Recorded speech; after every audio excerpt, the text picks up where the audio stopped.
বাসায় কেউ নেই। তারপর আমি জিজ্ঞেস করলাম, আঙ্কেল এবং আন্টি কোথায়? সে বলল তারা বেড়াতে গেছে, আসতে একটু দেরি হবে। বাসায় কেউ নেই, খালি বাসায় আমি আর আমার ছাত্র। মনের মধ্যে কিছুটা ভয়ও কাজ করছে। তাছাড়া খালি বাসা, আর ওদিকে আমার ছাত্রের লক্ষণও আজকে খুব একটা ভালো বুঝতেছি না। কেমন করে যেন আমার দিকে চেয়ে রইল। তারপর আমার ছাত্র বলল, ম্যাডাম আমার খুব মাথা ব্যথা করছে, চা খাবেন? আপনি চা খেলে আপনার জন্য চা বানাবো। আপনার সুবাদে আমারও চা খাওয়া হলো। আমি বললাম, ঠিক আছে, চা খাওয়া যেতে পারে। আমার কথা শুনে ছাত্র খুব সুন্দর করে মনের মাধুরী মিশিয়ে চা বানিয়ে আনলো। আমি চাটা মুখে দিয়ে দেখলাম অনেক মজা হয়েছে। আমার ছাত্র যে এত সুন্দর করে চা বানাতে পারে তা আমি কখনো কল্পনাই করতে পারিনি। তার হাতে চা খেয়ে তার প্রশংসা করতে লাগলাম। আমার প্রশংসা শুনে সে অনেক খুশি হল। এইভাবে তাকে 3 মাস প্রাইভেট পড়ালাম। 3 মাস খুব ভালোই কাটল। তারপর একদিন শখের বসে শাড়ি পরে ছাত্রের বাসায় প্রাইভেট পড়াতে গেলাম। আমার ছাত্র আমাকে দেখে বলল, ওয়াও ম্যাডাম, আপনাকে অনেক সুন্দর লাগছে। ম্যাডাম, আমি আপনাকে সত্যিই অনেক ভালোবাসি। আপনার ব্যবহার, চেহারার সুন্দরতা, পটল ছেঁড়া আঁখি, যৌবন ভরা প্রেম, বনলতার মতো চুল সবকিছু আমাকে মুগ্ধ করেছে। আমি আমার অন্তরের অন্তরস্থল থেকে, হৃদয়ের গভীর থেকে আমার সবটুকু ভালোবাসা আপনাকে নিবেদন করলাম। দয়া করে আপনি আমার ভালোবাসা গ্রহণ করুন। 10ম শ্রেণীতে পড়ে ছাত্রের মুখে এত সুন্দর প্রেম নিবেদনের কথা শুনে আমার মাথা ঘুরে গেল। কখনো কল্পনাও করতে পারিনি যে সে আমাকে এত সুন্দর করে প্রেম নিবেদন করবে। কি করব তখন আমি বুঝতে পারছি না। সবকিছু ওলট পালট লাগছে। মনের ভিতরটা যেন জ্বর বয়ে যাচ্ছে। আমি এর আগে কখনো কারো প্রেমে পড়িনি তো, তাই কিচ্ছু বুঝতে পারিনি। তার কাছ থেকে এইসব কথা শুনে কেমন জানি নিজের মধ্যে উতাল পাতাল হাওয়া বয়ে যাচ্ছে। জীবনে প্রথম কারো কাছ থেকে এমন রোমান্টিক কথা শুনে আমিও যেন উন্মাদ হয়ে যাই। তারপর সে বলল, ম্যাডাম, আপনি কি আমাকে ভালোবাসবেন? আপনি কি আমার ভালোবাসা গ্রহণ করবেন? আমার কাছে এমন ভাবে প্রেম নিবেদন করে বসল। তখন আমি কি করব বুঝতে পারছি না। আমি বললাম, নিলয়, তুমি আমার ছাত্র। তাছাড়া তুমি আমার চাইতে বয়সে 5 বছরের ছোট্ট। এইসব কথা ভেবো না, তাহলে পাপ হবে। আমার ছাত্র বলল, ম্যাডাম কেন? বয়সে বড় হলে কি প্রেম করা যাবে না? বয়সে বড় হলে কি তাকে ভালোবাসা যায় না? আমি তো আপনাকে মন থেকে ভালোবাসি। আমার ভালোবাসার মধ্যে কোনো খাত নেই। ম্যাডাম, আপনি আমার চাইতে বয়সে বড় হলেও আমার কোনো সমস্যা নাই। আপনি যদি আমাকে ভালো না বাসেন তাহলে আমি পড়ব না। ছাত্রের এ মিনতি শুনে মনটা খারাপ হয়ে গেল। আর মনে মনে ভাবলাম, অনেক কষ্ট করে টিউশনিটা পেলাম। যদি টিউশনিটা হাত ছাড়া হয়ে যায় তাহলে তো আমি বাসা ভাড়া দিব কি করে? চলব কেমন করে? মনের মধ্যে অনেক ভয়। যদি এখন আমি তার প্রেম নিবেদন না করি তাহলে হয়তো বা আমার টিউশনিটা বাদ হয়ে যাবে।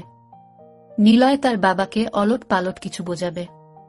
এইসব চিন্তা ভাবনা করতে করতে বাসায় চলে আসলাম। বাসায় আসতেই নিলয় আমাকে ফোন দেয়। ম্যাডাম কেমন আছেন? বাসায় গেছেন? খাওয়া দাওয়া করছেন? কি খেয়েছেন? আমি বললাম, হ্যাঁ খেয়েছি। তুমি খেয়েছ? আমি বললাম, জি ম্যাডাম, খেয়েছি। আগামীকালকে কোথাও ঘুরতে যেতে মন চাইছে। ম্যাডাম, চলুন কোথাও থেকে ঘুরে আসি। আমার খুব ঘুরতে ইচ্ছা করছে। ম্যাডাম বলল, কোথায় যাবা? আমি বললাম, নন্দন পার্ক। ম্যাডাম নন্দন পার্কের কথা শুনে অনেক খুশি হল। ম্যাডাম আমার সাথে ঘুরতে যেতে রাজি হল। তারপর ম্যাডামকে নিয়ে নন্দন পার্কে গেলাম ঘুরতে।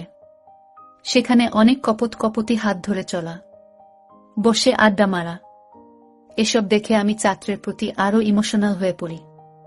সেও আমাকে বিভিন্নভাবে তার প্রতি দুর্বল করার চেষ্টা করে। এইভাবে অনেক আনন্দঘন মুহূর্তে এই দিনের সময়টা কাটল। এই দিন আমি আর তাকে প্রাইভেট পড়াতে যাই নাই। পরের দিন আমি তাকে প্রাইভেট পড়াতে গেলাম। আমি তাকে মনোযোগ দিয়ে প্রাইভেট পড়াতে শুরু করলাম। হঠাৎ দেখি আমার টেবিলের নিচে আমার পায়ের উপর কারো পায়ে সুরসুরি। বসতে বাকি নেই সে যে আমার গুণধর ছাত্র। হঠাৎ পায়ের মধ্যে কোনো পুরুষের ছোঁয়া পেয়ে সমস্ত শরীর যেন কাঁপুনি দিয়ে উঠল। মনে হলো শরীর বিদ্যুৎ প্রবাহিত হতে শুরু হলো। তার পায়ের নিপুণ কৌশল আমার আস্তে আস্তে উপরে উঠতে শুরু হলো। বুঝতে পারছি না আমার সাথে কি হচ্ছে। হঠাৎ ছাত্রের মা চা নাস্তা নিয়ে এলো। পরিস্থিতিও স্বাভাবিক হয়ে গেল। এইভাবে সেদিন আমি বেঁচে গেলাম। আর মনের মধ্যে সব সময় ভয় হতো কখন জানি কি হয়। তারপর আরেক দিন নিলয়ের বাবা মা 3 দিনের জন্য সিলেট গেছে। তাদের কোনো এক আত্মীয় নাকি অসুস্থ, তাদেরকে দেখতে গেছে। নিলয়কে নিয়ে যাই নাই, কারণ সামনে তার পরীক্ষা। এই 3 দিনটা নিয়ে আমার খুব ভয় ছিল। আর মনে মনে ভাবি নিলয় আমার জন্য যে পাগল জানি না। এই 3 দিন খালি বাসা পেয়ে নিলয় আমার সাথে কি করে। মনের মধ্যে আতঙ্ক নিয়ে তাকে প্রাইভেট পড়াতে যাই। এই 3 দিন প্রাইভেট পড়াতে গেলাম চাচ্ছিলাম। আঙ্কেল বলে গেল নিলয়ের সামনে পরীক্ষা, তাই প্রাইভেট একদিনও মিস দেওয়া যাবে না। কি করব, বাধ্য হয়ে আমাকে প্রাইভেট পড়াতে যেতে হলো। নিলয়ের আব্বা আম্মা যখন সিলেট বেড়াতে চলে গেল, এর পরের দিনে আমি নিলয়ের বাসায় তাকে প্রাইভেট পড়ানোর উদ্দেশ্যে যাই। কলিং বেলে টিপ দিতে সে দরজা খুলল। দরজা খোলার সাথে দেখতে পেলাম সমস্ত রুম সে কাঁচা ফুল দিয়ে সাজিয়ে রেখেছে, আর পুরো রুমটা জুড়ে লেখা নিলয় প্লাস শাইলা। আমি অবাক হয়ে বললাম, এইসব কি? সে বলল, এটা আমার ভালোবাসার বহিঃপ্রকাশ। আজকেও আপনাকে অনেক সুন্দর লাগছে। ম্যাডাম, আপনাকে একটা কথা বলবো, দয়া করে আমার কথাটা রাখবেন। আমি বললাম, বলো, রাখার মতো হলে রাখব। তারপর আমি বললাম, প্লিজ আমার কথাটা রাখবেন। মা বাবা 3 দিনের জন্য বেড়াতে গেছে। এই 3 দিন আমি শুধু আপনার সাথে গল্প করব। ম্যাডাম, না করেন না। তার এমন উদাত্ত রিকোয়েস্ট আমি না করতে পারলাম না। আমি বললাম, ঠিক আছে, যাও, তোমার কথা রাখলাম। গল্প করতে করতে হঠাৎ আমি লক্ষ্য করলাম আমার ছাত্রের চোখ আমার বিশেষ জায়গায়। আমি তখন খুব লজ্জা পেয়ে যাই। লজ্জায় আমার নাক মুখ নীল হয়ে যায়। ছাত্রের এই লোলক দৃষ্টি আমাকে উন্মাদ করে দিচ্ছে। কতক্ষণ নিজেকে ধরে রাখা যায়? মোমের পাশে আগুন জ্বালালে মোম কতক্ষণ শক্ত থাকতে পারে? ঠিক আমার অবস্থাও তেমন হতে লাগল। আমি ধীরে ধীরে তার প্রতি আকৃষ্ট হতে শুরু করলাম। তারপর সে আমাকে বলে, ম্যাডাম, একটি গান আমার খুব প্রিয়, আপনি গানটি শুনতে থাকুন, আমি আপনার জন্য চা করে নিয়ে আসি। আমি বললাম, আচ্ছা। গান শুনতে শুনতে হঠাৎ এমন একটি ভিডিও আমার সামনে এলো যা দেখে আমার সব ভিজতে শুরু হলো, চরম পর্যায়ে আসতে শুরু হলো। বুঝতে পারছি না এখন কি করব। এই ভিডিওটা দেখে আমার আবেগ শতগুণ বেড়ে গেল। সে আসতেই আমি ভিডিওটা বন্ধ করে ফেলি। সে চা নিয়ে এসে বলল, ম্যাডাম, এই নিন চা, আপনার জন্য আমার পক্ষ থেকে স্পেশাল চা। আমি বললাম, তাই? আচ্ছা, ঠিক আছে। চায়ে মুখ দিয়ে দেখি, বাহ, অনেক সুন্দর চা বানিয়েছ, যার জন্য তোমাকে অনেক ধন্যবাদ। সে বলল, ম্যাডাম, শুধু কি ধন্যবাদ? আমি বললাম, আর কি দিব? আমার কাছে তো দেওয়ার মতো কিছু নাই। আমি বললাম, ম্যাডাম, একটু ভেবে দেখুন, অনেক কিছুই আছে। এই বলে সে ভিতর থেকে কি যেন আনতে গেছে, আর আমি চা খাচ্ছিলাম। হঠাৎ পিছন থেকে আমার কাঁধের উপর কারো হাতের ছোঁয়া অনুভব করি। হাতের ছোঁয়া পেয়ে আমার মনে হলো যেন সমস্ত শরীরে অনুভূতির জ্বর বইতে শুরু হলো। আমি পিছনে ফিরে দেখি, আর কেউ নয়, সে আমারই গুন্ধর ছাত্র।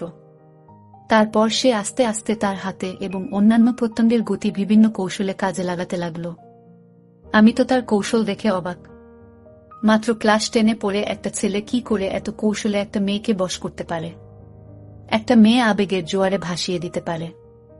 অবশেষে তার কৌশলের কাছে আমি হার মানলাম। মাত্র ক্লাস 10-এ পড়ে ছেলের কৌশলের মার খেয়ে আমি খুশি হয়ে যেন আমি আনন্দে ভাসতে শুরু করলাম। কিভাবে কি হয়ে গেল আমি বুঝতে পারলাম। প্রায় 3 ঘন্টা বিনোদনের পর আমি উঠে দাঁড়ানোর চেষ্টা করলাম, কিন্তু পারলাম না।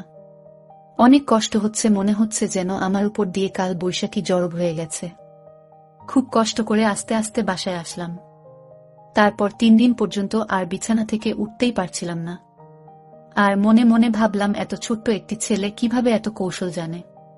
তার কৌশলের মায়ের পেছে আমি যেন লন্ডভন্ড হয়ে গেছি। অনেক কষ্ট করে প্রায় 1 সপ্তাহ পর আমি সুস্থ হই। সুস্থ হয়ে পরের দিন আবার টিউশনি পড়াতে যাই। সে আমাকে দেখে বলল, কি ম্যাডাম, কেমন দিলাম সেদিন? আমি লজ্জায় কথা বলি না, মুখ লাল হয়ে গেছে। তারপর সে আস্তে আস্তে আবার আমার সাথে এই রকম আচরণ করে। আমি বাধ্য হয়ে তাকে দিতে হতো।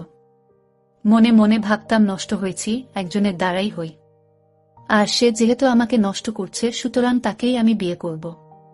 এইভাবে প্রায় 2 মাস পার হয়ে গেল। হঠাৎ আমার বমি বমি ভাব আসছে, বুঝতে পারছি না। হঠাৎ বমি, মনের ভিতর সন্দেহের তীর বিঁধল। জানি না আমার কি হয়েছে। মনের সন্দেহ দূর করতে টেস্ট করলাম। টেস্ট দেখে আমার পায়ের নিচ থেকে মাটি সরে গেল। নিজেকে খুব অসহায় মনে হলো। এখন আমি কি করি? বাধ্য হয়ে তার সাথে আমার এই ব্যাপারে কথা বলতে হবে। আমি আমার ছাত্রকে সব বলার পর সে চুপ করে রইল। নিজেকে খুব অসহায় ভাবতে শুরু করল। সেও বোকা হয়ে রইল, কোনো কথা বলল না। আমি বললাম, তুমি তোমার বাবা মার কাছে বিষয়টা শেয়ার করো, নাইলে আমি মরে যাব। নিলয় ভয়ে ভয়ে তার মার কাছে সব শেয়ার করল। তার মা এইসব কথা শুনে হতবাক হয়ে পড়ল। তারপর তার মা তার বাবার কাছেও বিষয়টা শেয়ার করল। তার বাবা বলল, মেয়েটাকে ডেকে আনো আমার কাছে। অনেক কিছুর পর নিলয়ের বাবা আমাকে ডেকে নিয়ে বলল, মারে আমার দুষ্টু ছেলেটারে ক্ষমা করে দাও। তোমার সাথে যা করছে তা অন্যায় হয়েছে। তারপর নিলয়ের বাবা কাজী ডেকে এনে নিলয় আর আমাকে বিয়ে পড়িয়ে দিল। কিছুদিন পর নিলয়ের আর আমার কুল আলোকিত করে একটি পুত্র সন্তান জন্ম নিল। শাইলা এখন তার সন্তান, স্বামী এবং সংসার নিয়ে ব্যস্ত। বিশ্ববিদ্যালয়ে পড়ুয়া একটা মেয়ের স্বপ্ন এইভাবে একটি ছোট্ট ভুলের জন্য ধ্বংস হয়ে গেল। প্রিয় বন্ধুরা, পরিশেষে আমি বলবো, জীবনে চলার পথে অনেক বাধা আসতেই পারে। আর এই সব বাধাকে অতিক্রম করে যদি তোমরা চলতে পারো, তাহলেই কেবল তোমাদের জীবনের সফলতা সম্ভব।